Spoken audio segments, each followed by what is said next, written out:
Karma sa pabayang asawa. Nanghihinayang po kasi si Dante sa lupang minana sa mga magulang, tay. Nakatiwangwang lang daw kasi tsaka walang nag-aasikaso eh. Iyan ba talagang dahilan kaya kayo uuwi sa probinsya ng asawa mo? Eh ano pa bang magiging dahilan namin? Masyadong malayo ang Cotabato. Baka mamaya matagalan bago kayo makauwi. Hindi mo man lang inisip na matatanda ng mga magulang natin. Hindi naman kami mangingibang bansa para hindi na makabalik dito sa atin eh. Gusto ko lang pagbigyan ng asawa ko. Baka naman kasi hindi na makatagal ang asawa mo dito sa atin dahil sa amin ang pamilya mo. Tsaka ate, baka kapag nandun na kayo, biglang lumabas ang tunay na ugali ng asawa mo. 7 taon na kaming nagsasama ni Dante. Ni Katiting, hindi siya nagbago ng pakikisama sa akin. At kahit sa inyo, yun na talaga ang ugali niya. Mabait at responsableng asawa at ama sa mga anak namin. Hanggang ngayon kasi hindi pa rin palagay si Itay sa asawa mo. Malakas ang pakiramdam niya na hindi pa ipinapakita ni Kuya Dante ang tunay niyang ugali. Hindi ko alam kung bakit kayo ganyan sa asawa ko. Mula pa noon, wala naman siyang ipinakitang masama sa inyo. Bahala ka nga. Alalahanin mo, malayo ang probinsya ng asawa mo. Kapag nangailangan kayo ng tulong, hindi kami agad makakapunta. Hindi kami pababayaan ng asawa ko ron. Buo ang tiwala ko sa kanya. Ay, ikaw ang bahala. Kung desidido ko na talagang sumama sa kanya, ingatan mo sana ang mga apo ko. Tama ang kapatid mo. Mapapalayo na kami sa iyo at wala kang ibang aasahan kundi ang sarili mo lamang. Salamat po, tay. Basbasan niyo kami sa pag-uwi namin. Nasisira ang tahanan kapag ang asawa'y pabaya at walang pananagutan. Kung hindi handa sa obligasyon, huwag munang mag-asawa. Pag-isipan ito ng mabuti para walang pagsisihan at walang buhay na masira. Magandang araw po sa inyo, Miss Gwen. Tawagin niyo na lamang po ako sa pangalang Rowena. 40 anyos sa kasalukuyan. Lumaki at nagkaisip po kami ng mga kapatid ko sa Tondo, Manila. Gusto ko pong magbahagi ng aking masalimuot na karanasan para magbigay na rin ng inspirasyon at aral sa mga kapwa ko babae at katulad kong ina. Na ilang taon ding nakulong sa isang toxic na relasyon. Ang kwento ko ay sisimulan ko sa pag-uwi namin ng probinsya ng aking asawa sa isang bayan sa Mindanao. Masyado palang liblib itong lugar niyo. Hindi ko na napansin kagabi nung dumating tayo dahil madilim na ang paligid. Hindi magtatagal, masasanay din kayo ng mga bata. Saan dito ang bahay ng mga kaanak mo? Medyo malayo sila dito sa bahay natin. Pero mamaya pupunta tayo sa kanila. Malapit lang ba dito ang eskwelahan at palengke? Oo naman, minsan pupunta tayo dun. Mabuti naman. Sana mababait ang mga kapitbahay natin. Wala namang pinagkaiba ang mga taga rito sa mga tao sa Maynila. Mas mababait pa nga ang mga taga rito eh. Ewan ko ba? Para kasing ibang pakiramdam ko rito eh. Subukan lang muna nating tumira dito. Kapag ayaw mo talaga, di uuwi tayo sa inyo. Dante, mas okay naman kasi ang trabaho mo sa Maynila. Bakit hindi mo na lang kaya ibenta ang lupa mo rito? Hindi ko kasi alam kung mabebenta ko.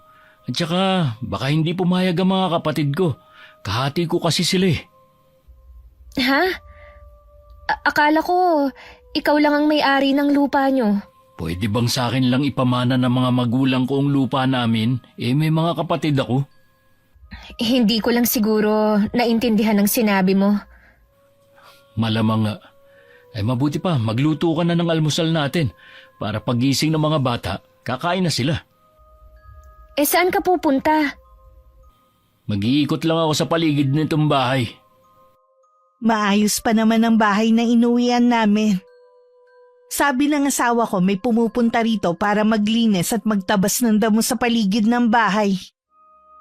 Mapuno rin ang lugar. Halos hindi na nga makapasok ang sikat ng araw sa kapal ng mga dahon. Sa katulad kong hindi sanay sa buhay probinsya, Masasabi kong hindi ako tatagal sa lugar na ito. Nakatapos na akong magluto ng almusal na magising ang 2 bata. Bumalik na rin galing sa paglilibot si Dante. Pagkatapos ng almusal namin, pinuntahan na namin ang mga kaanak niya. Hindi naman pala kalayuan ang mga bahay nila. Mainit naman ang pagtanggap nila sa amin ng mga anak ko. Sabi ko naman sa'yo, mababait ang mga kamag-anak ko. Ang dami nga nilang tanong at para kang galing abroad nung salubungin nila. Ako lang kasi sa magkakapatid na nakarating at nakapagtrabaho sa Maynila. Akala nila maganda ron. Hindi nila alam, maliban sa lahat binibili, kung walang permanenteng trabaho, siguradong gutom mga abutin. Kaya lang kasi ang mga bata nasanay na sa buhay sa syudad. Gusto lang talaga kitang pagbigyan na umuwi rito. Maganda dito, Rowena. Tahimik tayong mamumuhay na mga bata. Mabait naman ang pamilya ko . Alam ko na hindi mo na matagalan ng ugali ng tatay ko. Iyon ang nakikita kong dahilan kung bakit mo naisip na umuwi na lang dito. Hindi ko kasi alam kung bakit sa tagal na nating nagsasama, hindi pa rin ako gusto ng pamilya mo. Lalo na ng tatay mo. Hindi ko nga rin maintindihan si Itay . Tinatanong ko naman siya kung ano ang problema at kung ano ang ayaw niya sa'yo. Hindi naman niya masabi. Baka mas gusto pa rin nila yung ex mo na nasa abroad na ngayon. Ayaw nila sa isang bus driver lang. Naku, matagal na yun. Ang huling balita ko nga may pamilya na rin siya. Mabuti na rin na malayo na tayo sa kanila. Naiilang din kasi kung kumilos kapag nasa malapit sila . Kahit naman kapitbahay natin sila, hindi naman sila nakikialam sa atin.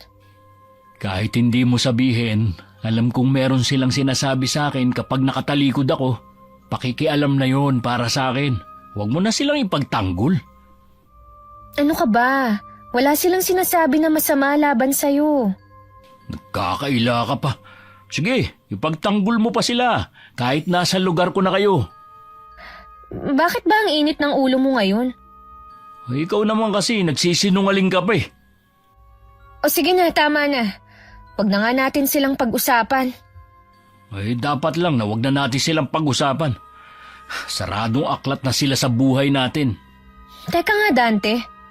May sama ka ba ng loob sa pamilya ko, ha? Maayos ang pakikisama ko sa kanila mula nang magsama tayo. Pero hindi katulad ng mga asawa ng mga kapatid mo. Mainit ang pagtanggap ng pamilya mo sa kanila. Sa akin, halatang napipilitan lang sila . Hindi totoo yan. Kita mo naman na kapag may okasyon, lagi kang hinahanap kahit nasa trabaho ka pa. Hindi ako manhid, Rowena. Nararamdaman ko na ayaw nila sa akin para sa'yo. Mabuti pa nga yung bayaw mo . Niyayaya ng tatay mong uminom, samantalang ako ni minsan hindi. Kapag niyaya ko naman siya, lagi siyang tumatanggi. Pasensya ka na kung yan ang pakiramdam mo sa kanila. Mabuti na lang talaga at umuwi na tayo dito. Aminado akong sinabi ng kapatid ko noon na iba ang pakiramdam ni Itay sa asawa kong si Dante. Hindi daw nito nilalabas ang tunay na ugali sa harapan naming lahat. Tahimik kasi ang asawa ko at walang ganong kaibigan. Kung hindi rin siya unang kakausapin, hindi siya magsasalita. Pero sa aming pamilya niya, maasikaso at maalaga siya.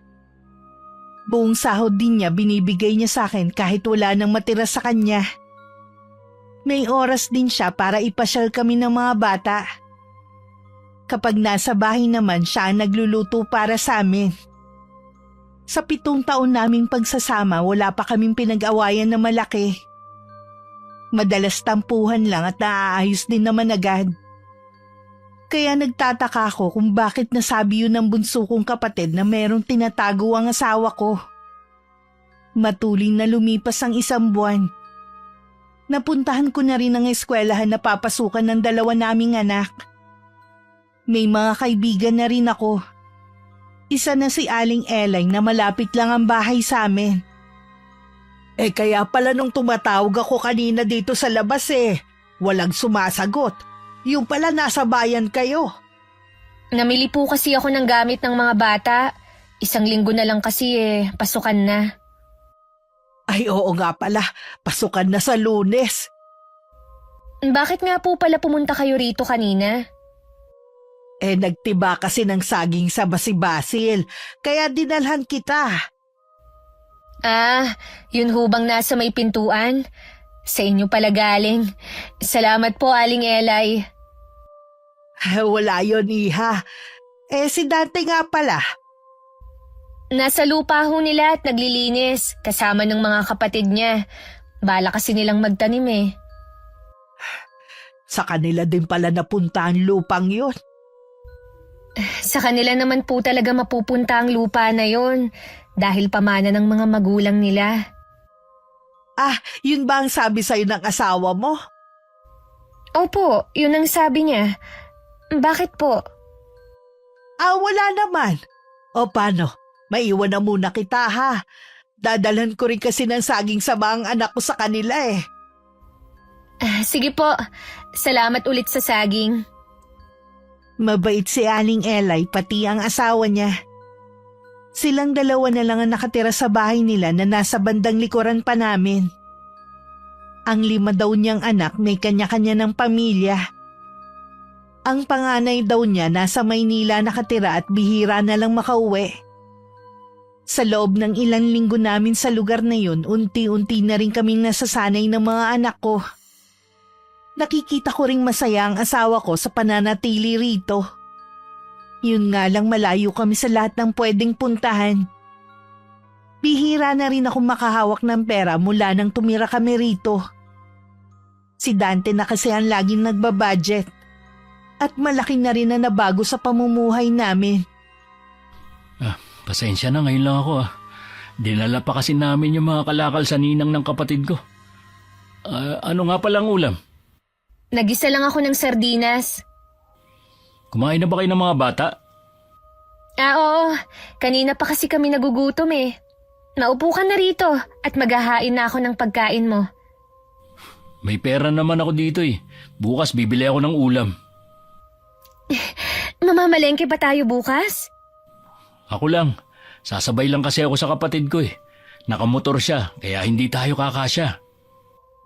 Ganun ba? Gusto ko sanang mamalengke tayo ng magkasama para mabili ko yung mga pagkain na gusto ng mga bata. Kaya nga makikisabay lang ako sa kapatid ko dahil mahal ang pamasahe papuntang palengke. At saka maliit lang ang pera ko. Baka kung ano-ano ang bili mo. Yung mga bata kasi, hindi naman sanay na laging sardinas ang ulam at gulay. Naghahanap na kasi sila ng ibang ulam Hindi sila anak mayaman para mag-inarte. Turuan mo kasi na kumain kung ano lang ang meron. Wala na tayo sa Maynila. Wala na akong trabaho. Isa pa yan Wala ka bang balak maghanap ng mapapasukang trabaho dito? Kaya nga tayo umuwi dito para masikaso ko ang lupa namin. Paano naman ang mga gastusin natin? Ang mga bata, pumapasok na sa eskwelahan. Magkakapera tayo kapag nakaani na kami sa lupang sinasaka namin. Ang importante, hindi kayo nagugutom. Ang daming gulay sa paligid. Sanayin mo kasi mga anak natin na kumain ng gulay. Kumakain naman sila. Ayaw lang nila nung araw-araw. Bukas ibibili ko sila ng karne ng baboy para maiba naman. Naku, sigurado na matutuwa sila. Mamaya na nga tayo mag-usap. Kanina pa ako nagugutom Sa loob ng 1 taon, umasa lang kami sa lupa na tinataniman ni Dante at ng kapatid niya. Minsan may pera, madalas kinakapos. Hindi naman nagrereklamo ang mga anak namin. Pero kita ko sa mukha nilang nahihirapan na rin sila. Madalas kasi wala silang baon na kahit na ano. Napipilitan na nga lang akong umutang sa tindahan ng baon nila. Hindi na rin ako nakatiis. Naglabandera ako para kahit papano may pera akong may tatabi at pambayad sa utang ko. Napansin ko kasi naging maluho si Dante sa sarili. Kapag nagkakapera siya, mas inuuna niyang bumili ng damit, sapatos at minsan nagpapainom pa siya sa mga kaibigan. Madalang din kami mag-ulam ng masarap. Hindi tulad nung nasa Maynila kami. Maganda ba tong t-shirt ko? Ha? Oo naman. Wala ka pang ganyan na kulay ng damit eh. Saan yan galing? Hulugan to sa hipag ko. Teka, di ba kabibili mo lang nung isang araw ng damit tsaka pantalon? Ginagamit ko na yun. Malapit na ang piyesta sa kabilang barangay. Ito ang susuot ko.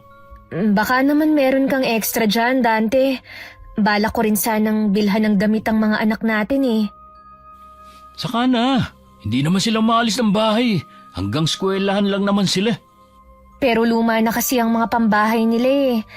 Yung tsinelas nga na gamit nila, inutang ko pa sa tindahan dahil pareho ng sira. Pambihira ka naman, Rowena. Oh. Ngayon nga lang ako bumabawi sa sarili ko eh.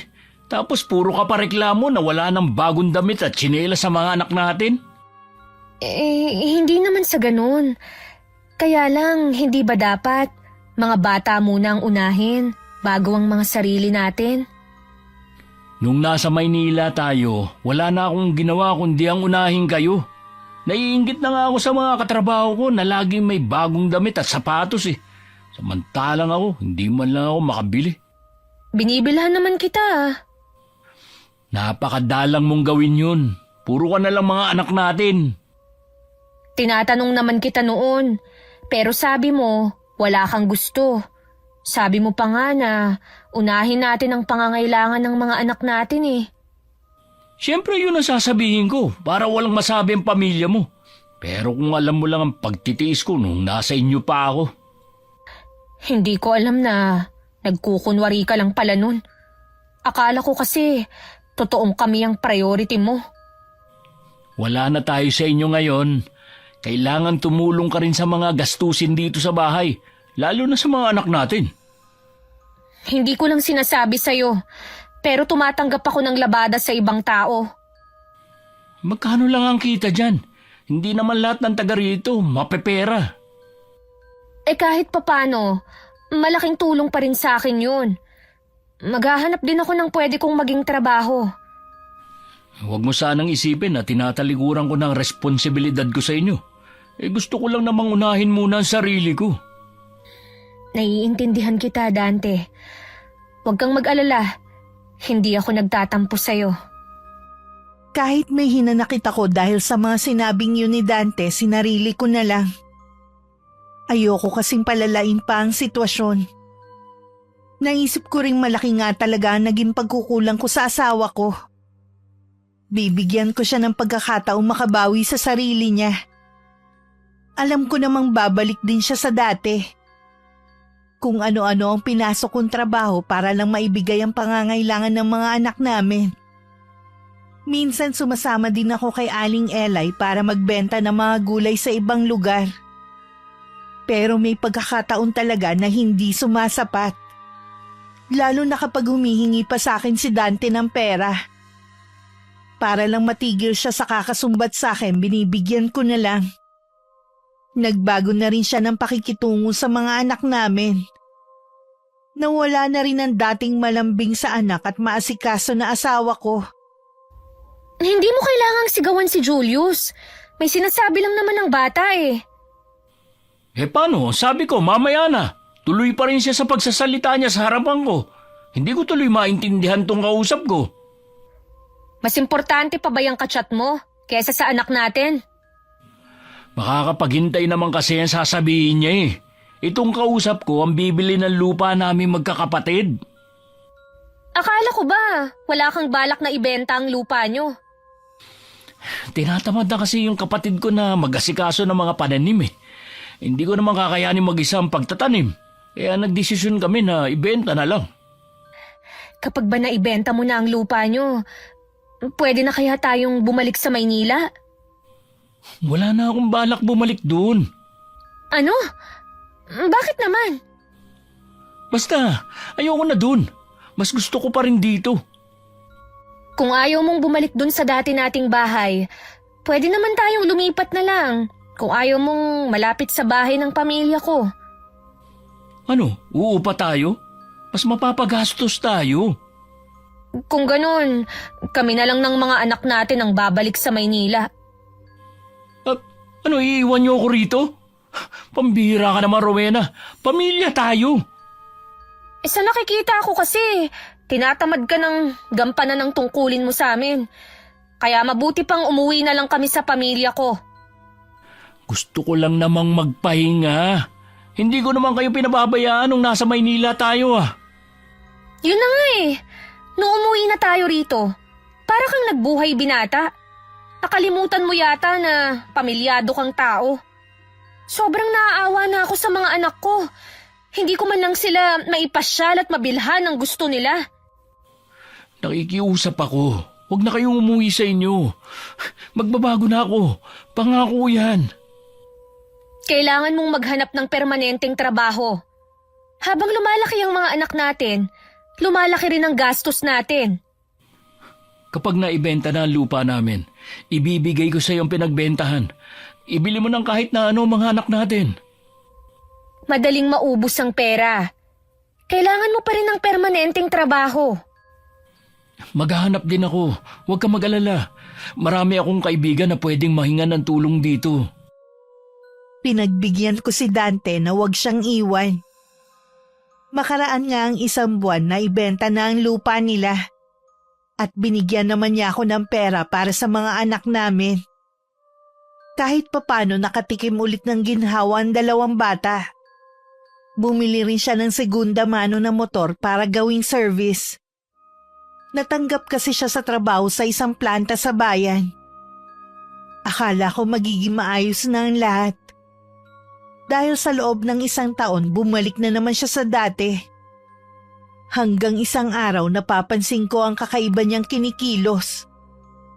Isang taga sa amin na nagsabi sa akin na meron daw inaangkas na babae sa motor ang asawa ko tuwing pauwi ito.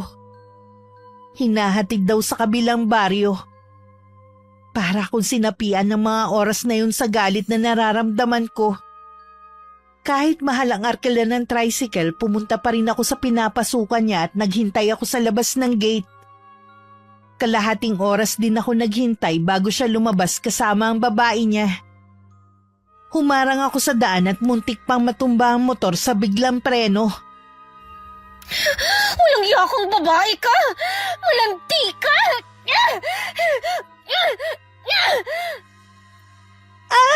Aray ko! Ang buhok ko! Bitiwan mo nga ako! Sino ka ba ha? Tinatanong mo ko, ha? Ako lang naman ang asawa ng inaangkasan mo! Hindi totoo yan, no? Binata si Dante. Boba! Sa itsura niya, iniisip mo na binata pa yan? Tama na, Rowena. Huwag kang mag-iskandalo dito. Nakakaya sa mga tao. Nahihiya ka sa kanila, pero sa akin hindi! Bitiwan mo nga ako! Kakalbuhin ko yung kabit mo! Malay ko ba na may asawa na pala si Dante? Iba kasi ang kwento niya. Kahit iba ang sinabi niya sa'yo, mag-isip kang mabuti. Sa edad niyang 38, iisipin mong binata pa. Kita mo ang laki ng tiyan niyan. Ibig sabihin, merong nag-aalaga. Boba ka lang talaga. Palibhasa kasi, mga bit lang yata ang alam mo. Sobra ka na ah. O bakit? Lalaban ka ha? Kasal kami ni Dante. Pwede ko kayong kasuhan. Tama na, Rowena. Umuwi na lang tayo sa bahay. Doon tayo mag-usap.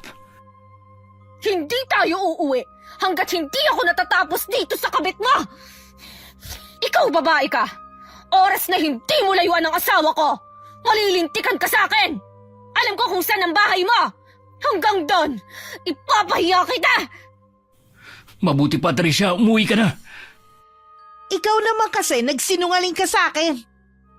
Hindi mo na nga sinabi na may asawa ka. Hindi mo pa sinabi na maladraguntong asawa mo. Ha? Diyan na nga kayo. Bumalik ka ritong babae ka. Hindi pa ako tapos sa'yo. Hindi ka ba talaga masabihan? Ha? Umalis na nga yung tao eh. Kung hindi ko pa kayo nahuli sa akto, hindi pa kayo titigil.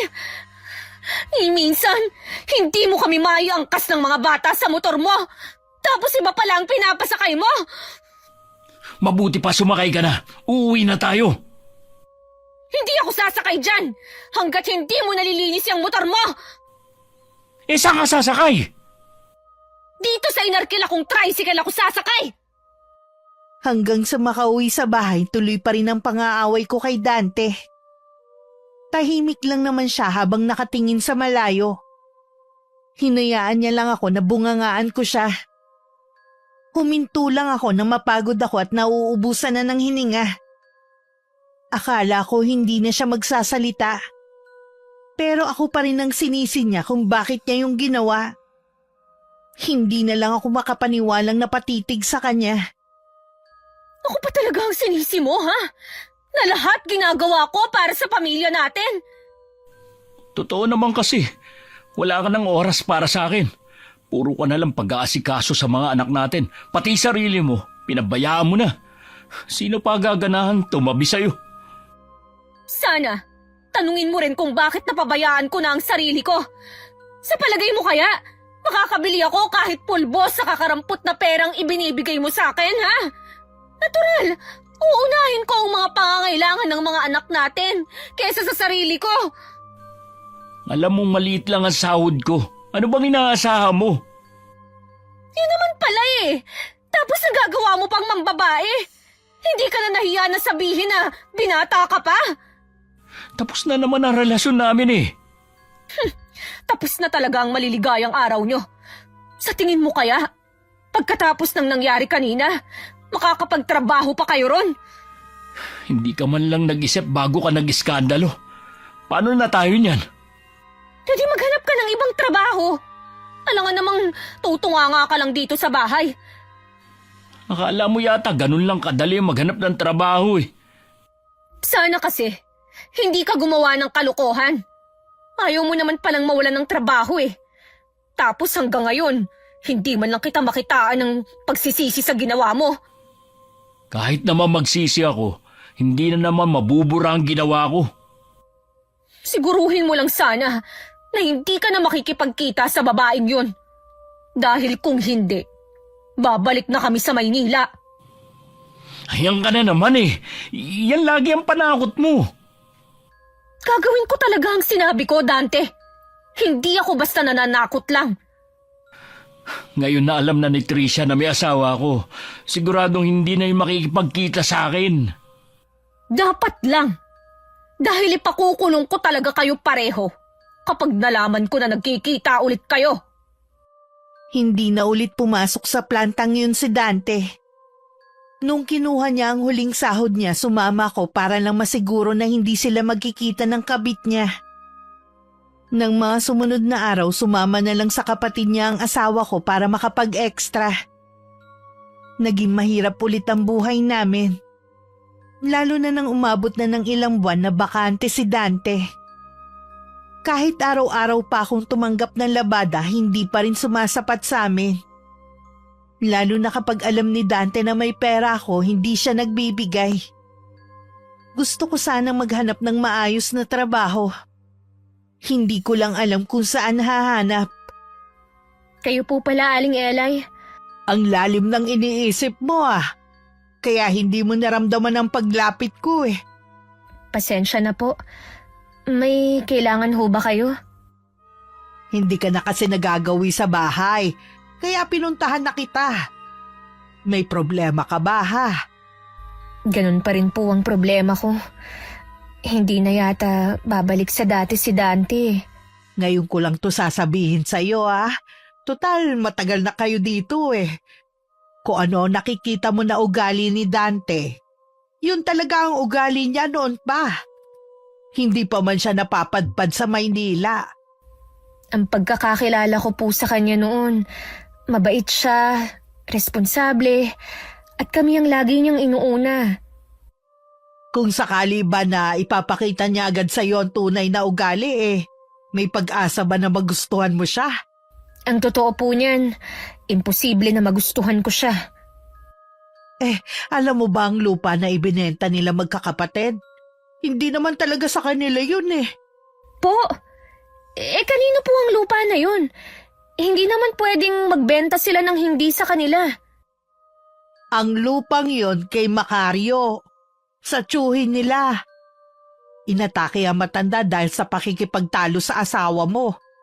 Hindi man lang niya tinulungan ng tiyuhin kahit hirap na sa paghinga.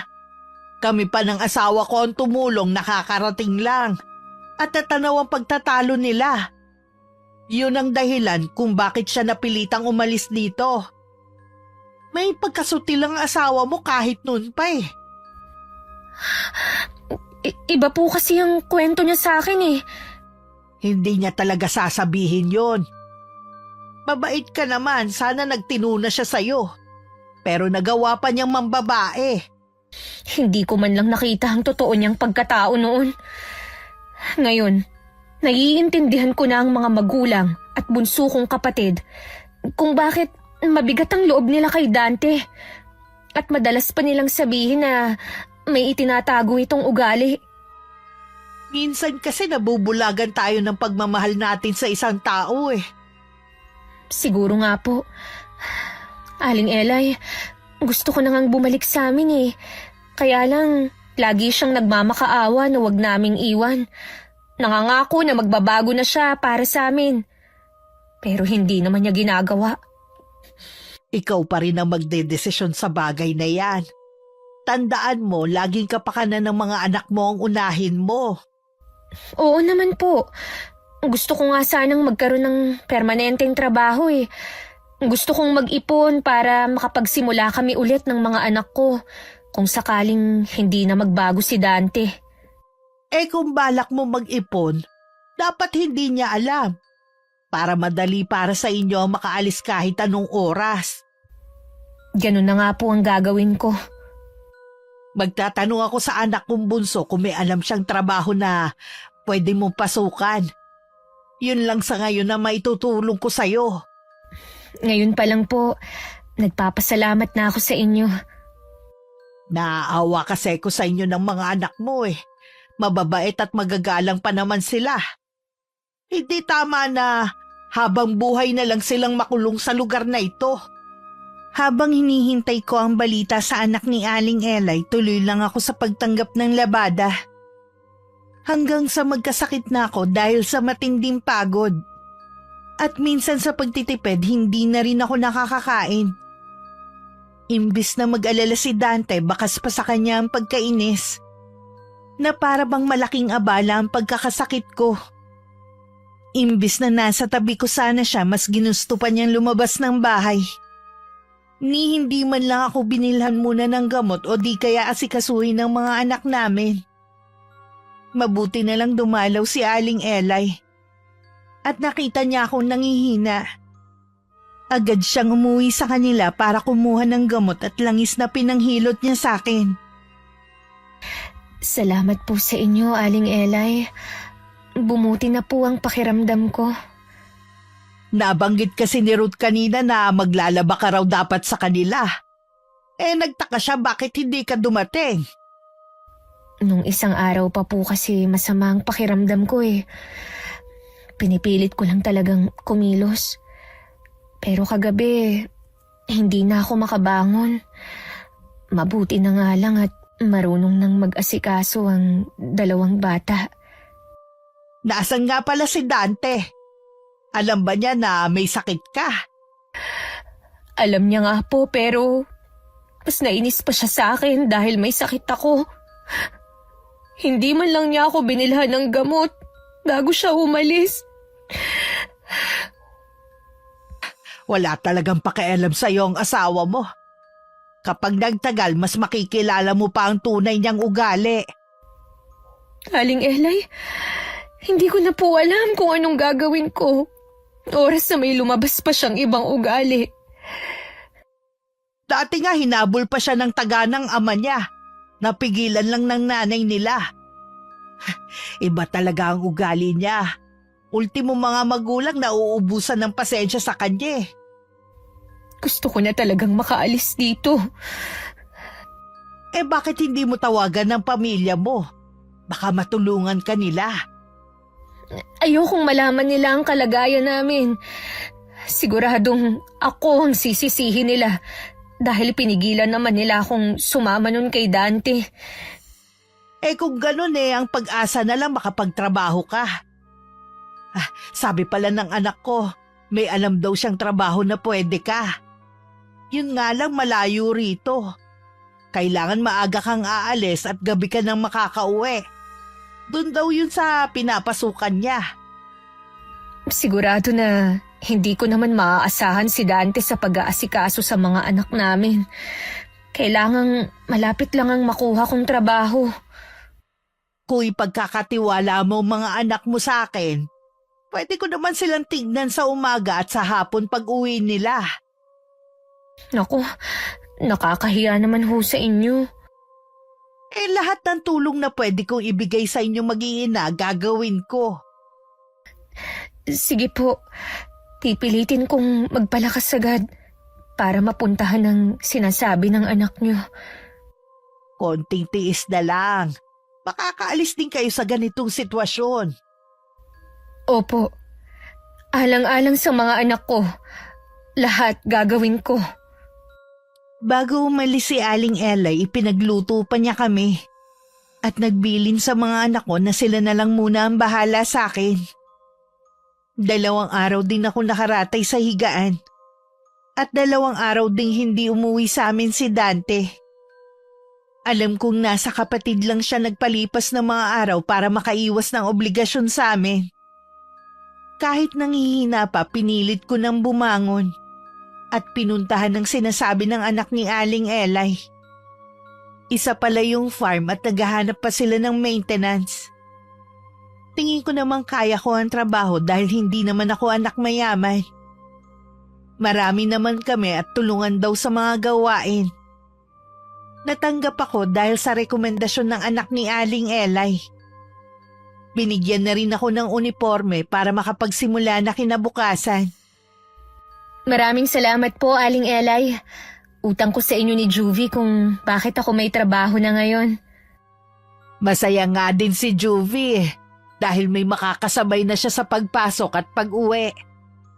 Wala kasing makatagal sa mga pinapasok niya dun dahil malayo nga dito sa atin. Ayos lang naman po kahit malayo. Ang importante, may trabaho na ako. Bukas nga pala, mag-uumpisa na ako. Ay, kaso, hindi pa rin umuuwi si Dante. Akala niya siguro hanggang ngayon may sakit ka pa rin. Bukas pupunta ako dito para mabantayan ang mga anak mo. Pwede naman na sa hapon na lang. Ihahanda ko lang ang almusal at baon nila sa umaga. Sigurado na tulog pa sila kapag umalis ako. Huwag ka masyadong magtiwala. Mahirap nang walang kasama ang mga anak mo. Tsaka, maaga talaga akong nagigising sa umaga. Hindi ako maaabala kung yan ang iniisip mo. Sige na nga ho. Babawi na lang ako sa inyo pag sahod ko. Hindi naman ako humihingi ng kapalit sa tulong ko hindi ko na rin kayo tinuturing na iba sa akin. Napakabait niyo po, Aling Elay. Kahit malayo ako sa pamilya ko, para na rin akong nagkaroon ng ina sa katauhan niyo. Alam mo ba, Iha? Hindi talaga ako taga rito kundi ang asawa ko. Sa Maynila rin kami nagkakilalang 2. Inuwi rin niya ako dito noon pero hindi tulad mo naging maayos ang buhay namin dito. Dahil hindi naman nagbago ang asawa ko Dayo rin pala kayo rito. Kaya pala magaan agad ang loob ko sa unang kita ko pa lang sa inyo. Ganon din ako sa'yo, Iha. Siya nga pala. Namumutla ka pa hanggang ngayon. Mag-iingat ka sa trabaho mo, ha? At huwag mong puwersahin ang sarili mo, baka kasi mabinat ka. Opo, iingatan ko ang sarili ko sa trabaho. Alam niyo naman na ang mga anak ko ang lakas ko. Halo ang nararamdaman ko sa pagsisimula ng trabaho ko bukas. Ang dami rin naglalaro sa isip ko. Hindi ko rin maiwasan na mag-alala sa mga anak ko na ilang oras ko ding hindi makakasama. Ipinaliwanag ko na sa kanila noon pa na kailangan kong magtrabaho para makaipon at para na rin sa kinabukasan nila. Alam kong mahirap din para sa kanila na mawalay sa akin. Pero kailangan namin magsakripisyo. Kinabukasan maaga din nagising ang anak kong si Julius at tulog pa ang bunso ko. Dumating na rin si Aling Elay. May kalayuan ang bahay ni Juvie at kailangan ko pa siyang daanan. Yumakap pa sa akin ng anak ko bago ko lumakad. Noong umaga ding yun, dumating naman ang asawa ko. Paalis na rin sana nun si Aling Elay. Anong ginagawa niyo dito, Aling Elay? Inasikaso ko kasi ang mga anak mo bago pumasok sa eskwelahan. Hindi pa magaling si Rowena? Nangihina pa rin siya pero pumasok na sa trabaho niya. Ang ibig niyo sabihin naglabada na siya ngayon? Ang ibig kong sabihin sa trabaho na marangal at sasahod siya ng maayos para matugunan ang pangangailangan nila mag-iina. May trabaho na si Rowena? Oo, meron. Pinasok siya ng anak ko sa pinapasukan niya. Mabuti naman at may trabaho na siya. Mabait si Rowena. Ginagawa niya ang lahat para sa pamilya niyo. Sana nung may sakit siya hindi mo iniwan. Paano kung hindi ako dumating? Hindi ko naman siya basta iniwan May pagkain at gamot siya nun. At saka alam naman niya na may importante akong inaasikaso. Tumanda ka na nga lang, sinungaling ka pa rin. Ano ba ang problema ng matandang yun? Hindi ko alam kung paano siya nakasundo ng asawa ko dahil sa ugali niya. Naging maayos naman ang unang araw ko sa trabaho. Nakaalalay din sa akin si Juvie dahil alam niyang kakagaling ko lang sa sakit. Tahimik lang siya at bata lang sa akin ng 2 taon. Pero ramdam kong mabuti rin siyang tao gaya ng nanay niya. Pag-uwi sa bahay, nadatnan ko na si Dante. Agad niya akong sinalubong at nakangiti pa. Hindi ko siya pinansin. Ang mga anak ko lang ang niyakap ko na sumalubong sa akin. Kinumusta naman ang asawa ko ang unang araw sa trabaho ko. Ayos lang naman. Kumain na pala kami ng mga bata. Ipag-ahain na kita ng hapunan mo. Siguradong pagod ka at gutom. Ako na ang bahala sa sarili ko. Kaya ko naman Hayaan mo na akong pagsilbihan ka. Dapat, inalagaan mo ko nung may sakit ako. Hindi ngayon na kaya ko nang kumilos mag-isa. Hindi ko naman kasi alam na malala pala ang sakit mo hindi ka naman kasi nagkakasakit dati. Bulag ka ba? O wala lang pakiramdam? Kita mo na nga noon na nanginginig ako sa ginaw at halos hindi ako makatayo. Sa paningin mo, hindi pa rin yun malala? Mas inuna mo pa ang pagpunta sa kapatid mo. Hindi ko kasi mahindian ang kapatid ko.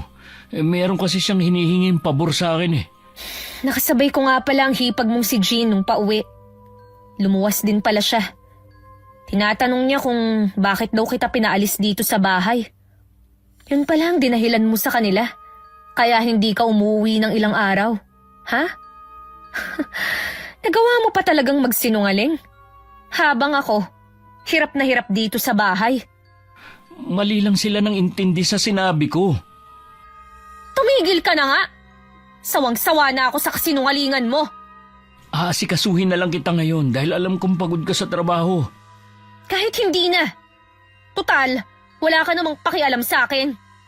Huwag naman sanang lalaki ang ulo mo porke may trabaho ka na ngayon.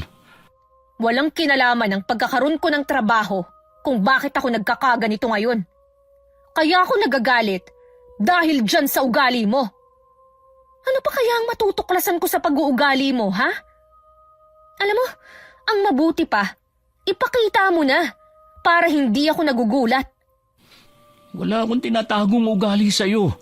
Ako pa rin naman to na asawa mo. Siguro kung ano-anong paninira ang sinabi ni Aling Elay sa'yo, no? Walang masamang sinasabi yung matanda sa akin. Nagpapasalamat nga ako sa kanya dahil siya ang nagiging karamay ko. Imbis na ikaw sana na asawa ko. Mukhang nakuha niya na ang loob mo.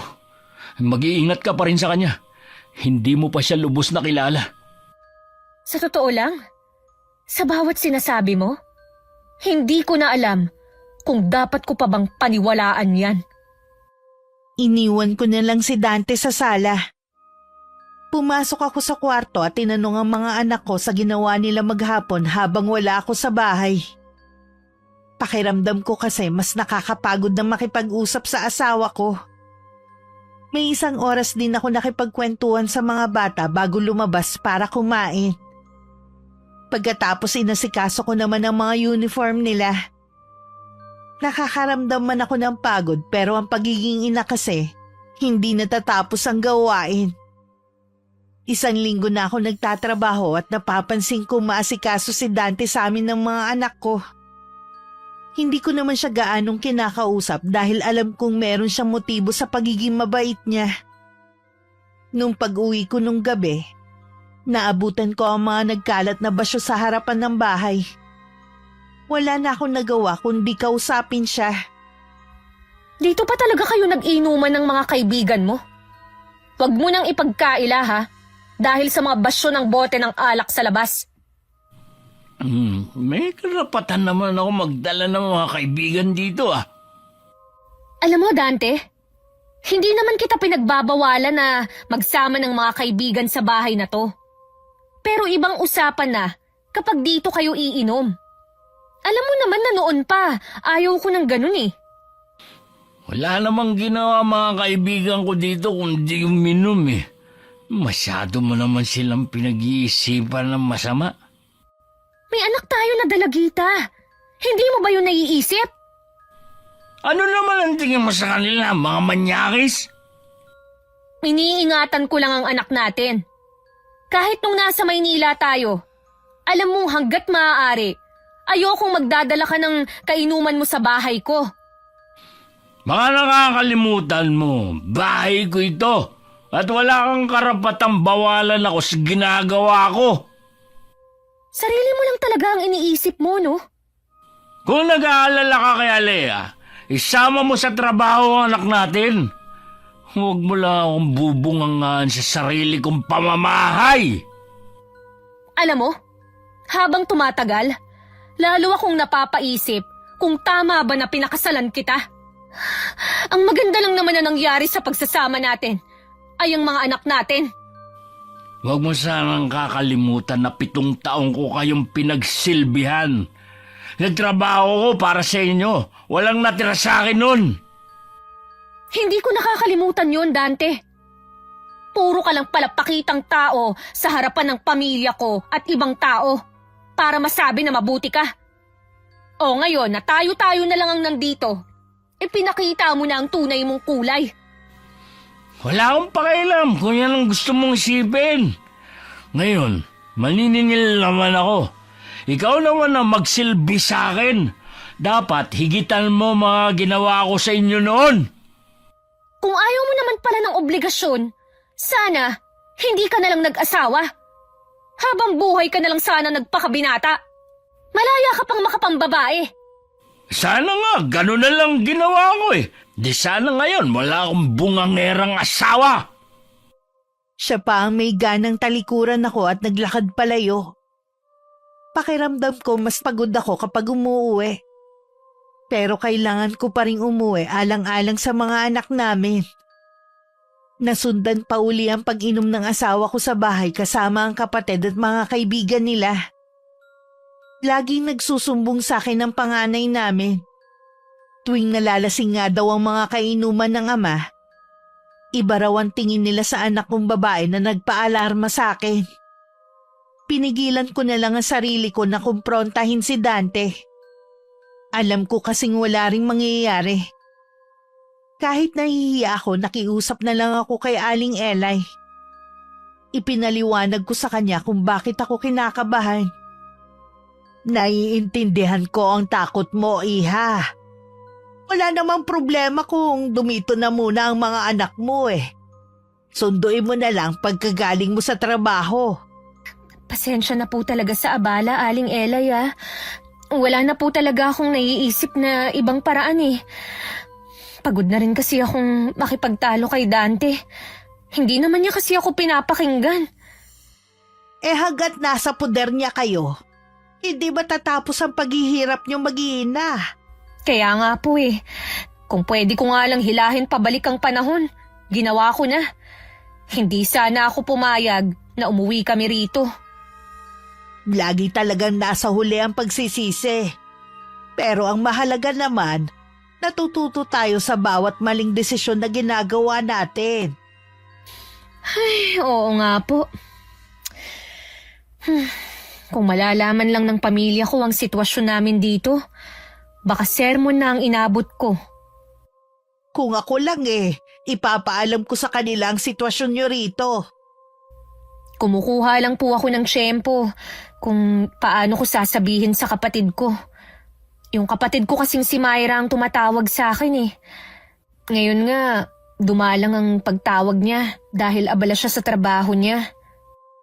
Basta kung anong kailangan mo, nandito lang kami ng asawa ko para tumulong.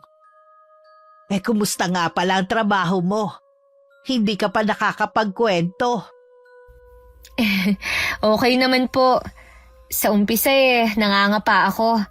Pero laging nakaalalay sa akin ang anak ninyong si Juvie. Sinabi ko kasi sa kanya ang sitwasyon nyo. Naaawa nga siya at nagagalit kay Dante. Sabi nga niya, hindi pa rin daw pala nagbabago. Nagtataka nga ho ako kung bakit hindi ko nakita ang ganong pag-uugali niya noon. Hindi kaya nagayuma ka niya? Para makita mo lang ang mga magaganda niyang katangian? Pasensya na po kayo Hindi kasi ako naniniwala sa ganyan Minsan ang taong nagayuma, hindi talaga naniniwalang nagagayuma na pala sila. Sa totoo lang po, unti-unti nang nawawala ang pagmamahal ko sa kanya. Mula nang ipakita niya na wala siyang pakialam sa amin ng mga anak niya. Ganun talaga. Pagbutihin mo na lang ang trabaho mo para makaipon ka. Malay mo, hindi mo na pala kailangan bumalik ng Maynila. Baka dito pa lang maging maayos na ang buhay nyo. Kailangan lang na umalis kayo sa bahay ni Dante. Ganun na nga po. Si Dante lang talaga ang problema. Pero hindi niya aaminin. Kaya tama lang, naiwan namin siya ng mga bata. Bago pumasok, binilinan ko muna ang mga anak ko na kinaaling Elay na lang sila tumuloy mamaya pagkagaling sa eskwelahan. At dun ko na lang sila pupuntahan. Ang panganay ko walang tanong. Ang bunso ko lang ang maraming inuusisa. Mabuti na lang ang kuya na lang niya ang nagpaliwanag sa kanya. Dahil kung ako pa, baka malate pa ako sa trabaho. Ilang araw na nandun lagi ang mga anak ko kina Aling Elay. Natutuwa naman sila dahil para na rin daw sila nagkaroon ng lola sa katauhan ng matandang babae. Pag-uwi ko sa gabi, marami pa rin ako nadatna na basyo ng mga bote sa labas ng bahay. Hindi na lang ako nagsasalita para walang gulo. Ang mahalaga sa akin, panatag ang loob ko habang nasa trabaho ako. Aling Elay, O Dante, napadalaw ka. bakit ba laging nandito sa inyo mga anak ko? Sa akin sila'y pinagkatiwala ng asawa mo Binabayaran ba kayo ni Rowena para bantayan ang mga anak namin? Hindi naman. Tulong ko na lang yun sa kanya habang nagtatrabaho siya. Malalaki na ang mga anak natin. Hindi nyo na sila kailangan bantayan pa. Kapag dito sila dumiretso mamaya, pauwiin nyo na ha. May sarili naman kaming bahay. Hindi nila kailangan pumunta dito sa inyo. Ang kausapin mo ang asawa mo. Hindi ko pwedeng hayaan na lang na umuwi sa inyo ang dalawang bata. Kapag may nangyari sa kanila, siguradong ako mananagot kay Rowena. Walang masamang mangyayari sa kanila sa bahay namin. Nandun naman ako Oo nga. Pero hindi mo naman sila iniintindi. Huwag na kayo makipagtalo. Pauwiin nyo na lang ang mga anak ko. Nakakahiya na dito pa sila tumatambay. Ayaw nga ni Rowena dahil araw-araw na lang may umiinom sa inyo O ano naman sa inyo? Nakalimutan mo na ba? Yung dalawa mong kainuman may kaso ng panggagahasa nun sa menor de edad. Wala ka ba talagang pakialam sa kaligtasan ng anak mong babae, ha? Matagal na nangyari yun. Hindi nyo na kailangang ungkatin pa. May dahilan talaga para mag-alala si Rowena. Siguro kayo nagsabi kay Rowena tungkol sa dalawa kong kaibigan, no? Kaya napraning na naman siya. Wala pa akong sinasabi na kahit ano kay Rowena. Ayoko na kasing dagdagan pa ang pag-aalala niya eh. Kung ipipilit mo ang gusto mo, sasabihin ko na lang sa kanya. Lalo nyo lang kaming pinag-aaway na mag-asawa eh. Oras na lumala ang alitan namin, walang dapat sisihin kundi kayo. Alam mo, ikaw mismo ang problema. Ayaw mo magpakaayos. Bakit hindi ikaw ang magtrabaho sa halip na ang asawa mo? Ayaw mo namang intindihin ng mga anak nyo. Tapos ngayon nagagalit ka na may ibang tao nag-aasikaso sa kanila. Huwag na kasi kayong makialam sa amin. Labas na kayo sa pamilya namin. Ang tanda nyo na, pakialamera pa kayo. Nangingiling na lang si Aling Elay na pumasok sa loob ng bahay nila nang makaalis ang asawa ko. Hindi na rin niya binanggit ang pagpunta doon ni Dante nang dumating ako para sunduin ng mga bata. Dumating naman ang araw ng sahod ko. Walang kasing sayang nararamdaman ko at sa wakas nakahawak na rin ako ng pera. Hindi man yun kalakihan pero bunga yun ng sipag at pagtitiis ko na hindi makasama ang mga anak ko. Namili na agad ako ng mga kailangan at nagtabi na rin ako. Habang naglilinis nga ako, dumating naman si Mang Pancho. Ang biyudong may-ari ng malaking tindahan sa lugar namin. Kayo ho pala, Mang Pancho. Ano ho ang sadya nyo? Nandiyan ba ngayon si Dante? Ay, natutulog pa po eh. Mahalaga ba ang sadya nyo? Gigisingin ko siya. Kahit hindi na iya, sa'yo ko na lang sasabihin ang sadya ko. Nung isang araw ko pa kasi siya sinisingil sa mga utang niya sa tindahan. Ano po ang utang niya sa inyo? Puro alak at saka meron ding pulutan. Ang ibig niyo hong sabihin, yung mga nakita ko na napakaraming basyo ng alak dito sa labas ng bahay namin, puro utang yun lahat? Ganun na nga. Wala naman ho siyang trabaho. Sana ho, hindi niyo na pinautang. Sabi niya kasi ikaw ang magbabayad dahil may trabaho ka naman. Hoy, paano yan? Laki pa naman ang nakuha niya sa tindahan ko. Kakausapin ko po siya ngayon at papupuntahin sa tindahan niyo. Sa totoo lang, kakaumpisa ko lang sa trabaho at nagbabayad din ako ng utang. Pasensya ka na iya. Alam mo namang maliit lang ang tubo sa tindahan Alam ko naman ho yun. Kaya nakikiusap ako na huwag nyo na siyang pautangin sa susunod.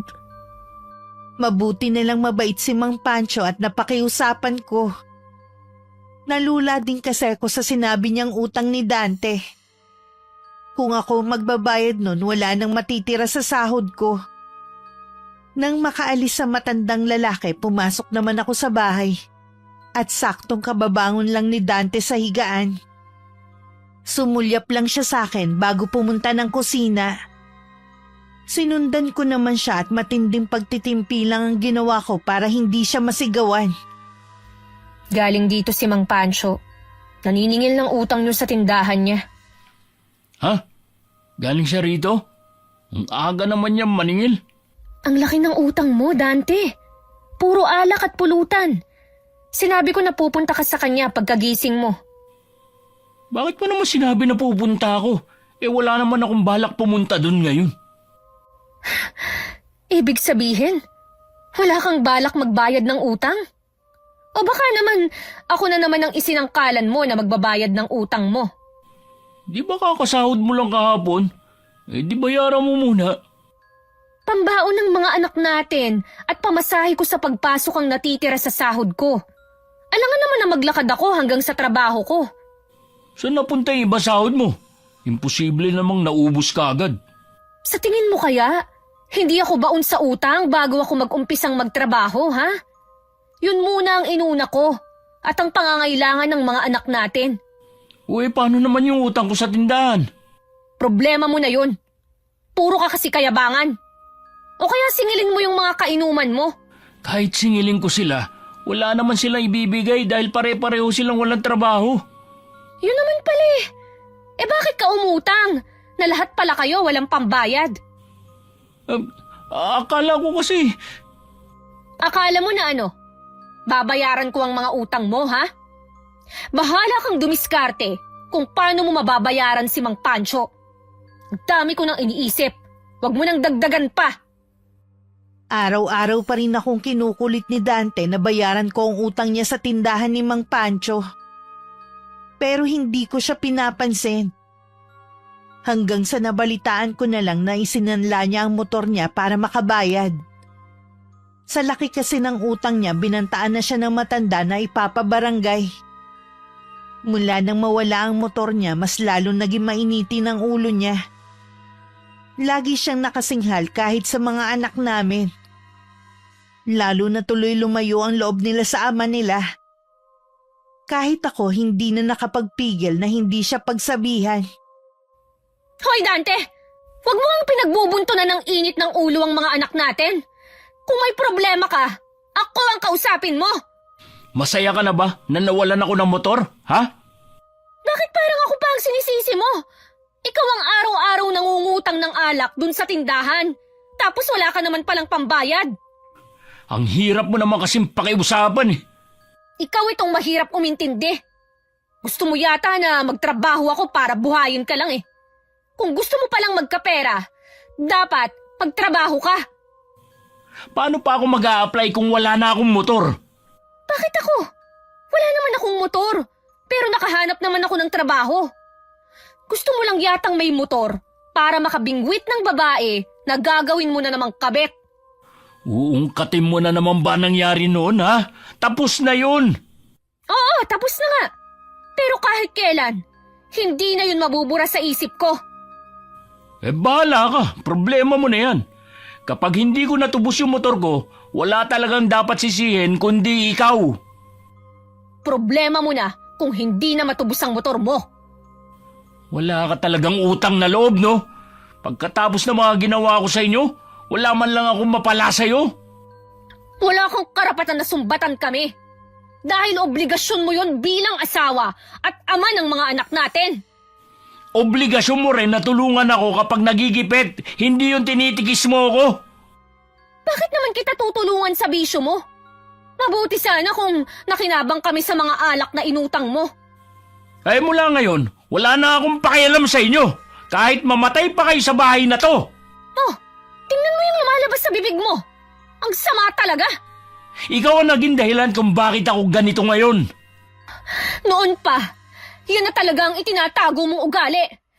Alam mo, Dante, kung wala na rin naman patutunguhan itong relasyon natin, mabuti pang maghiwalay na lang tayo. Ah, ganon? Ay sige, umalis ka na ngayon. Ako pati nakakot mo ha. Lumayas ka dito sa bahay ko. Hindi mo ako kailangang ipagtulakan. Talagang aalis kami ng mga anak ko dito. Ngayon na! Ayaw na kita makita dito sa pamamahay ko. Pinagsisisihan ko na pinakasalan kita. Sana, nakinig na lang ako sa mga magulang ko noon. Wala na dito mga magulang mo. Walang kakampi sa'yo. Eh sino naman ang may sabi sa'yo na walang kakampi si Rowena? Ako at mga kapitbahay ang kakampi niya. Nagsama ka pa talaga ng mga alipores ha. Dahil sa'yo, nagkakagulo kami ng asawa ko. Ano? Masaya ka na ba ha? Eh, ikaw mismo ang problema sa pagsasama niyo eh. Alam namin lahat yon. Mula nang iuwi mo ang mag-iina mo sa lugar na ito, puro sakripisyo na ang ginawa ni Rowena. Pasalamat ka nga na itataguyod niya ang pamilya niyo dahil wala ka namang buto para buhayin sila. Ang tanda mo na mahilig ka pa rin makialam sa problema ng iba. Akala mo naman may mapapala ka sa pakikialam mo. Tama na, Dante. Aalis na kami rito para wala ng gulo at manahimik ka na. Nang araw na yun, doon muna kami tumuloy kay Aling Elay. Habang naghahanap pa ako ng mauupahan naming mag-iina. Kailangan ko rin kasing kunin ng ilan naming gamit sa bahay. Gulong-gulo na ang utak ko ng mga sandaling yon. Ni sa panaginip, hindi man lang sumagi sa isipan ko na mararanasan namin yun ng mga anak ko. Tama ang kasabihan ng mga matatanda. Alam ng mga magulang ang makakabuti sa anak nila. Kung nakinig lang sana ako sa mga magulang ko, hindi na kami aabot sa ganito. Mabuti na lang hindi ko inaalis ang cellphone ko sa bulsa ng suot ko. Suko na ako. Nag-chat ako sa kapatid ko na kung pwedeng makausap ko ang tatay namin. Hindi siya online. Siguradong nasa trabaho pa siya ng mga oras na yon. Nakapagdesisyon ka na ba na humingi ng tulong sa pamilya mo? Opo, sapat na siguro ang ilang taon na pagtitiis namin sa piling ni Dante. Tatanggapin ko na lang kung ano ang sasabihin nila sa akin. Tama naman kasi sila eh. Isang malaking pagkakamali na sumama ako sa kanya rito. Mabuti naman kung ganon. Magiging maayos na rin ang buhay niyong mag-iina kapag nakaalis na kayo rito. Sana mabasa agad ng kapatid ko ang chat ko sa kanya. Ayoko na talagang magtagal dito, Aling Elay. Papasok ka pa ba bukas sa trabaho mo? Opo, sayang din kasi ang araw eh. Oo nga.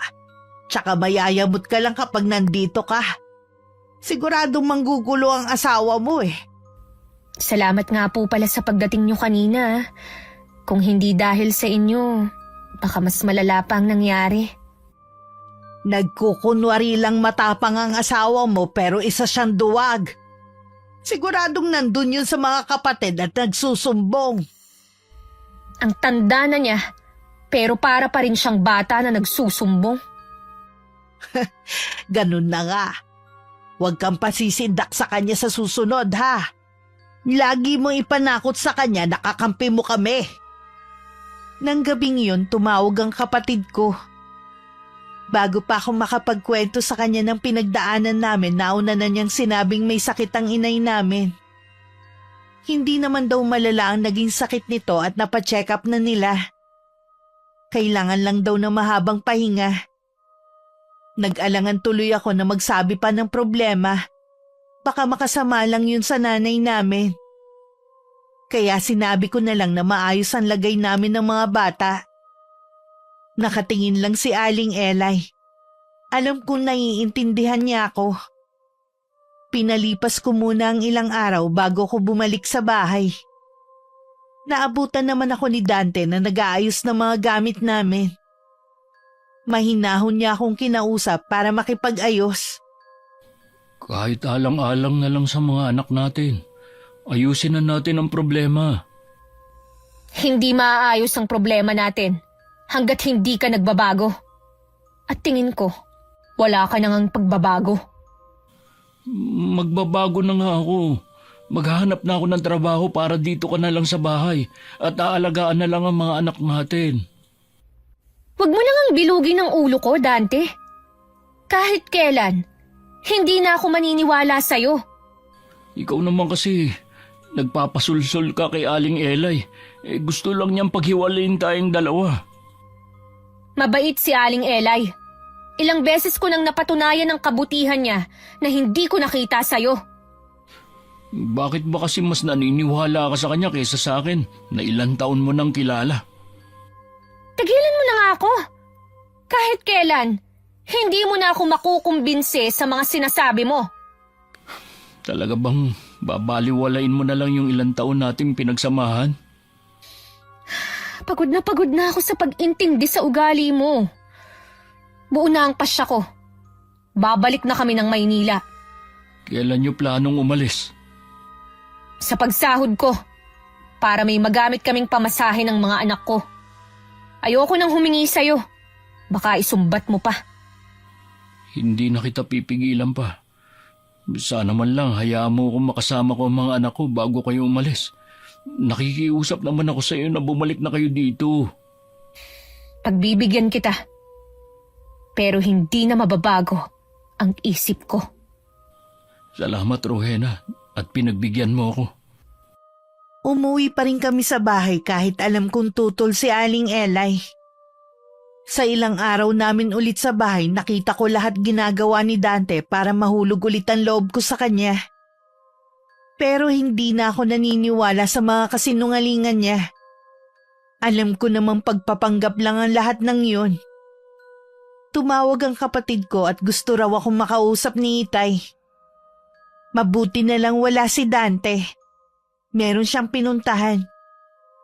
Ang paalam sa akin, mag-a-apply daw siya ng trabaho. Kahit nasa malayo ka, nararamdaman ko meron kang pinagdadaanan. Hinihintay ko lamang na ikaw mismo ang magsabi. Tama po kayo, Tay. Hirap na po ako dito. Hindi ko akalain na ganito pala ang ipaparanas sa amin ni Dante. Pagdating namin dito, bigla siyang nagbago. Baka ang ibig mong sabihin, ipinakita niya ng totoong ugali niya. Ganun na nga po.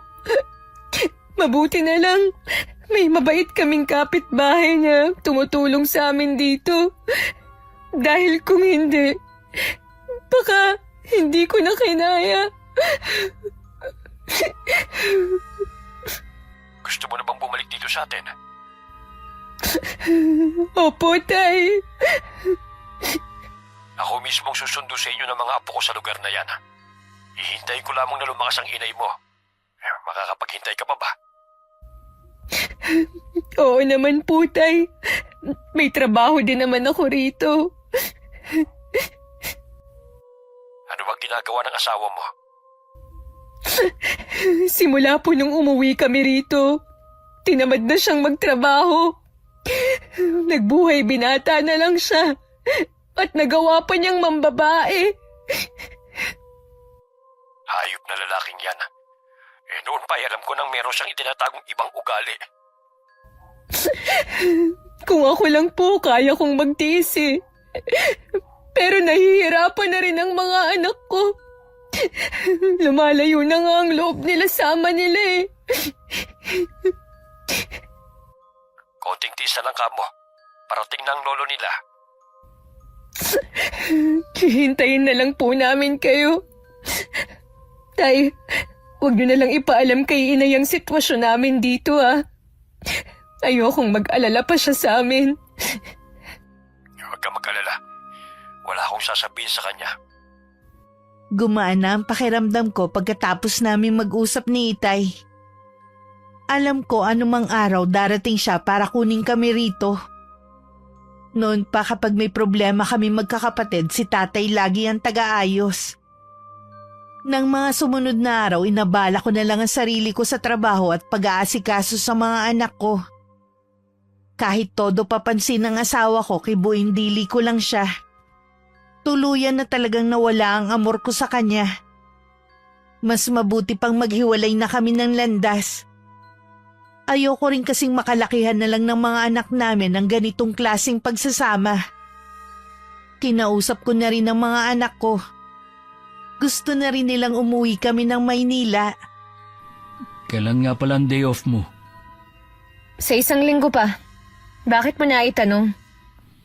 Ay, yayayain ko sana kayo ng mga bata na mamasyal sa bayan eh. Ang tagal na rin nung huli tayong lumabas, di ba? Pwede naman. Kaya lang, saan ka naman kukuha ng perang panggastos natin? Eh di ba wala ka pang trabaho? Baka meron ka na itatabi dyan. Sabi ko na nga be, ang lakas ng loob mong magyaya, pero wala ka naman palang pera. Alam mo naman na meron akong pinaglalaanan ng pera ko eh. Para naman sa mga bata eh. Tsaka ko na sila ipapasyal kapag nakabalik na kami sa Maynila. Doon na lang ako babawi sa kanila. Akala ko pa naman, nagbago na ang isip mo. Sinabi ko naman sa'yo, di ba? Hindi mo na mababago ang isip ko kahit ano pang sabihin at gawin mo. Hindi kaya meron ka ng iba kaya ang dali para sa'yo na itapon ang pinagsamahan natin? Ibang klase ka rin eh, no? Ikaw itong nang babae. Tapos, ako ang pinagbibintangan mo ngayon. Baka kasi gumaganti ka sa akin eh. Kahit kailan, hindi pumasok sa isip ko ang gumanti. As gusto ko na lang na lumayo kasama ng mga anak ko at magbagong buhay. Eh, gusto ko pa sanang ayusin ang pagsasama natin, kahit alang-alang sa mga bata. Kinausap ko na ang mga anak natin at pinaliwanag ang sitwasyon at naiintindihan nila. Natural na susunod sila sa'yo dahil ikaw ang nanay nila. Lumayo na ang loob nila dahil na rin sa ipinapakita mo sa kanila mula nang tumira tayo rito. Magbabago na ako. Ilang beses ko nang narinig yan sa'yo, Dante. Hindi ka na magbabago kasi yan na talaga ang ugali mo. Lumabas na ang tunay mong kulay. Sinubukan pa akong suyuin at hawakan ni Dante. Pero umiwas lang ako at mabilis na lumayo. Kapag nasa bahay ako, mga anak ko lang ang inaasikaso ko. Kasama pa naman siya sa pagkain namin. Pero hindi ko na siya pinagsisilbihan gaya ng dati. Nung dumating ang day off ko, kami na lang ng mga bata ang namasyal. Pag uwi namin sa bahay, naroon ang kuya ni Dante. Masama ang tingin niya sa amin. Nagmamano ang mga anak ko sa kanya pero hindi man lang niya inabot ang kamay niya. Inutusan ko na lang ang mga bata na pumasok sa kwarto nila. Tama nga pala ang sumbong ng kapatid ko sa amin. Binabaliwala mo na siya sa sarili niyang pamamahay. Hindi ko na kailangang magpaliwanag sa inyo. Dahil alam ko na kapatid nyo pa rin ang paniniwalaan nyo. Umayos ka ha. Wala ka sa Maynila para umasta ka ng ganyan dito sa lugar namin. Kaya nga babalik na kami ng mga anak ko sa Maynila. Iiwan ko na ang kapatid mo. Ikaw pa itong matapang? Dahil ba sa may trabaho ka na? Tumapang ako dahil na rin sa ginagawa ng kapatid mo. Kung ano man ang sumbong niya sa'yo, wala akong pakialam. Sanay na naman ako sa mga kasinungalingan niya para lang luminis ang pangalan niya. Talaga palang matapang ka ha? Tama na kuya. Mabuti pa umuwi ka na lang. Kami na lang ng asawa ko mag-uusap. Huwag kang pumayag na gawin ka lang tau-tauhan ng babaeng to. Sinabi ko naman sa'yo kuya. Mahal ko ang pamilya ko. Sus, bait-baitan na naman. Hoy, ikaw na babae ka, umayos ka. Hindi mo pwedeng gawin sa kapatid namin ang ginagawa mo sa kanya sa Maynila. Sige na kuya. Ako na lang ang pupunta sa inyo sa ibang araw. Mag-ingat ka sa pag-uwi. Ano na naman bang kasinungalingan ang sinabi mo sa kapatid mo?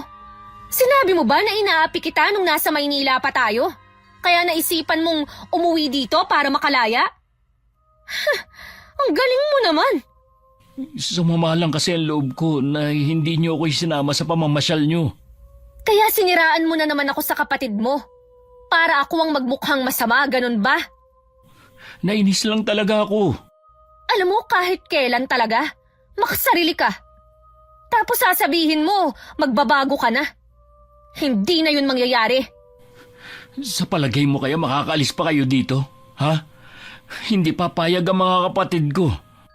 Sa tingin mo kaya, hindi kami tutulungan ni Aling Elay na makaalis, ha? Lagi ka na lang nakadepende sa matandang yun. Tandaan mo sana na ako pa rin ang asawa mo at mas matagal ang pinagsamahan natin. Habang nasa bayan kami, tumawag si Itay at sinabi sa 1 linggo pupunta na siya para sunduin kami. Sa mga susunod na araw, magpapaalam na rin ako sa amo ko at sa mga naging katrabaho. Nakakaramdam din ako ng lungkot dahil alam kong hindi ko na sila makikita. Pero ganun talaga ang buhay.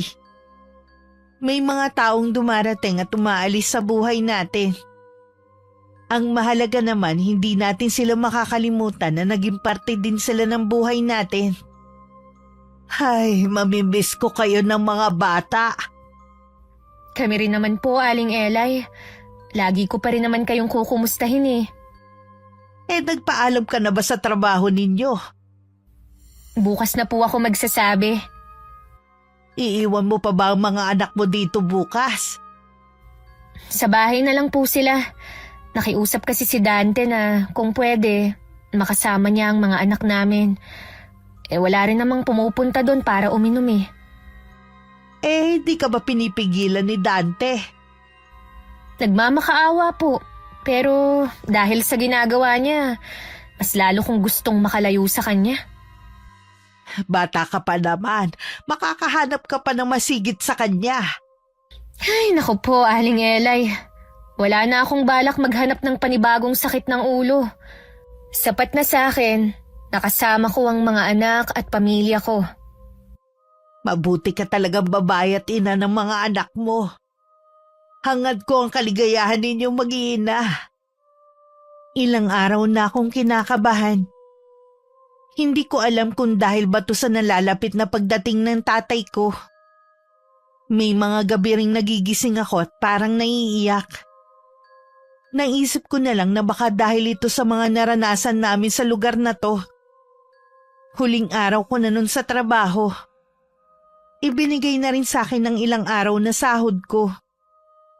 Maaga na ako nagpaalam para pagdating ni Itay handa na lahat ng mga gamit naming mag-iina. Umuwi rin ako ng maaga nun kaya hindi ko kasabay si Juvie. Habang daan matinding kaba ang nararamdaman ko. Malapit na ako sa amin na makita ko na maraming tao sa tapat ng bahay namin. Umiiyak si Aling Elay habang tulala lang sa isang tabi ang anak kong si Julius. Rowena, salamat naman at dumating ka na, iha. Bakit po kayo umiiyak? Julius, anak, nasaan ang kapatid mo? Wala na si Alea. Nalunod siya sa ilog kanina. Ano? Paano nangyaring napunta sila sa ilog? Hindi ko sila hinahayaan na pumunta roon dahil hindi naman marunong lumangoy ang mga anak ko. Isinama sila ni Dante para maligo. Hindi! Ang anak ko! Hindi totoong wala na ang bunso ko! Gusto ko siyang makita! Nasaan ang anak ko? Nasaan siya? Dinala na siya sa morgue. Sasamahan na kita. Sa morgue ko na pinuntahan ng anak ko. Hindi ko matanggap na wala na siya. Paulit-ulit ko siyang ginigising at kinakausap. Pero hindi talaga panaginip ang lahat ng to. Wala na ang anak ko dahil yun sa kapabayaan ng kanilang ama. Hanggang sa burol, hindi pa rin nagpapakita si Dante. Dumating ang mga kaanak niya pero pinagtabuyan ko silang lahat. Hindi ko sila kailangan. Doon sila kumampi sa kapatid nila na siguradong gumawa na naman ng kasinungalingan. Ayon sa kwento ni Aling Elay, ibang tao pa raw ang naghanap sa katawan ng anak ko na inanod. Nasa harapan ako ng kabaong ng anak ko habang umiiyak na may biglang humawak sa balikat ko. Paglingon ko si Itay yon na malungkot na nakatingin sa apo niya. Sana hindi na lang ako pumasok sa trabaho. Hinintay ko na lang sana kayo. Napigilan ko pa sanang malagim na pangyayari. Walang ibang dapat sisihin kundi ang asawa mo. Hindi ako papayag na hindi siya magbayad. Hindi pa rin siya nagpapakita hanggang ngayon. Napakatuwag niya. Hindi may lilibing ang apo ko nang hindi ako naniningil. Tay, alam ko po ang nasa isip niyo. Huwag niyo nang ituloy yan. Masama po ang maghiganti. Hindi mo ako mapipigilan sa gagawin ko. Pero tay, Dito ka na lamang sa tabi ng anak mo. Huwag mo siyang iiwan. sobrang masakit po yung nangyari. Pero kahit kailan, hindi sumagi sa akin na hilingin yun sa inyo. Dahil mabait ka, pero hindi ako. Patawarin mo ko, anak. Kung darating ang panahon na sisigilin ako sa ginawa ko, maluwag ko yung tatanggapin. Dahil mabait ka, pero hindi ako. Patawarin mo ko, anak. Kung darating man ang panahon na sisingilin ako sa ginawa ko, maluwag ko yung tatanggapin. Hindi na siguro pinapatulog ng konsensya ang asawa ko kaya sa 3 araw ng burol dumating siya. Lahat ng mga mata nakatuon sa kanya habang nakayuko. Mag-isa lang siyang naglalakad papunta sa kabaong ng anak namin. Nagawa mo pa talagang magpakita rito, ha? Anak ko rin si Alea. May karapatan din ako makita siya. Yan lang ba ang sasabihin mo? Hindi man lang kita nakitaan ng pagsisisi sa kapabayaang ginawa mo. Aksidente lang ang nangyari. Hindi ko ginusto na malunod ang anak natin. Ang sabihin mo, wala kang pakialam. Noon pa man, Dante. Alam mo nang hindi marunong lumangoy ang mga anak natin. Tapos yayayain mo sa ilog. Isa ka pa namang duwag. Bakit hindi mo siya sinagip, ha? Sabi ng anak natin, nakatingin ka lang daw. Hindi totoo yan. Kaya pala ibang tao pa ang naghanap sa katawan ng anak natin. Habang ikaw, hindi na mahagilap. Pagmasdan mo na ang anak mo. Dahil yan ang huling sandali na makikita mo siya. Tay, nandito po pala kayo. Kaya ako nandito para sunduin ang mag-iina. Hindi ko akalain na itong dadatnan ko. Aksidente lang po ang nangyari. Hindi ko kagustuhan. Hindi mo na lang sana inuwi ang mag-iina mo kung lalabas din pala ang tunay mong pagkatao. Wala na po akong balak na pigilan si Rowenang umalis. Dahil wala nang apo ko kaya wala ka ng balak. Kung hindi niyo po gusto na makita ko dito, aalis na lang ako. Nakakailang hakbang palang palayo si Dante na milipit na siya sa matinding sakit ng tiyan. Napaluhod pa siya dahil sa matinding sakit. Ilang sandali lang sumuka na siya ng dugo na may kasamang napakaraming uod na gumagalaw pa. Napasigaw na lang ang mga nandun. Itinaas pa ng asawa ko ang kamay niya na parang humihingi ng tulong. Pero walang nangahas na lumapit. Muli siyang sumuka ng dugo at mas maraming insekto na ang kasama. Pinilit niyang tumayo pero muli siyang nabuwal sa lupa. Kada bubuka ang bibig niya lumalabas ang napakaraming insekto gaya ng mga ipis. Namanas din bigla ang buo niyang katawan. Hanggang sa sumabog siya na parang lobo. Halos bumaliktad ang sikmura ng mga nakasaksi. Dahil kinakain pa ng mga insekto ang utak nito. Nasindakan lahat sa kababalaghang nakita nila ng gabing yon. Pwede ba kita makausap ng sarilinan? Tungkol po ba sa nangyari kay Dante? Oo, iha. Alam naming barang ang nangyari sa kanya. Naging napakalupit na naging kamatayan niya. Pero huwag kang mag-alala. Mananatiling pikom ang bibig ng mga nakasaksi sa nangyari. Salamat po sa mga tulong niyo sa akin. Lalo na po sa pag-aasikaso ng mga dokumento kung paano maililipat ang labi ng anak ko sa Maynila. Mas gusto ko po kasi na sa amin siya ipalibing. Naiintindihan naman kita, iha. Mag-iingat kayo, ha? Sana lagi mo ko maalala na tawagan. Mahigpit ko pang niyakap si Aling Elay. Alam kong may hinala siya na tatay ko ang may kagagawan sa nangyari kay Dante. Pero pinili niyang manahimik na lang at wag nang magtanong. Mula sa malayong probinsya ang aking ama. Ang kaalaman niya sa barang na mana pa niya sa kanyang mga ninuno. Buong pamilya namin alam ang lihim na yun ni Itay.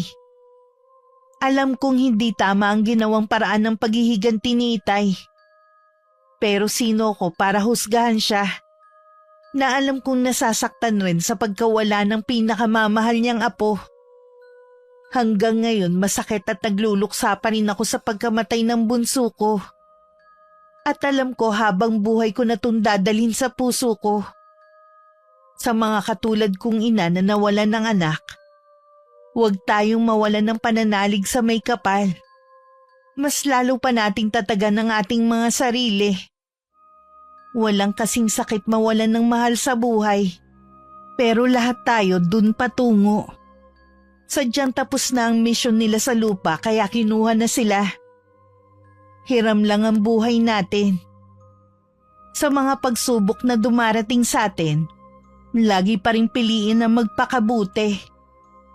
Maraming salamat po, Miss Gwen, sa pagkakataon na maibahagi ang aking karanasan sa inyong channel. Wakas,